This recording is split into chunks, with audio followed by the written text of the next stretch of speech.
তারা বাংলাদেশকে একটি শান্ত বাংলাদেশকে অশান্ত করে দিয়েছে এবং বাংলাদেশকে ধ্বংস করে বিদেশির হাতে তুলে দিচ্ছে। তোমার কেয়ারটেকার গভর্নমেন্টের যিনি প্রধান ডক্টর ইউনূস, বিষয়টা হলো আজকে মাননীয় প্রধানমন্ত্রী বাংলাদেশ আওয়ামী লীগের সভানেত্রী জননেত্রী শেখ হাসিনার বিরুদ্ধে একটি মিথ্যা বানোয়াট ক্যাঙ্গারু কোর্টের মাধ্যমে একটা প্রহসনমূলক যে একটি তারা বিচারের চেষ্টা করছে, এর তীব্র নিন্দা এবং প্রতিবাদ জানাই। আমরা আওয়ামী লীগের পক্ষ থেকে, প্রবাসী বাঙালির পক্ষ থেকে আমরা তাদেরকে এখানে প্রতিহত করব। তারা বাংলাদেশকে একটি শান্ত বাংলাদেশকে অশান্ত করে দিয়েছে এবং বাংলাদেশকে ধ্বংস করে বিদেশির হাতে তুলে দিচ্ছে।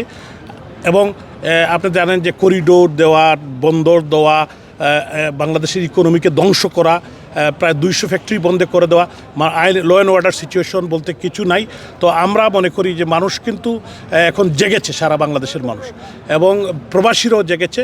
ইনশাল্লাহ আমরা সবাই ঐক্যবদ্ধ, যত তাড়াতাড়ি সম্ভব এই রেজিমের বিদায় হবে। আমরা সবাই দেশবাসী ভালো থাকবো। জয় বাংলা, জয় বঙ্গবন্ধু।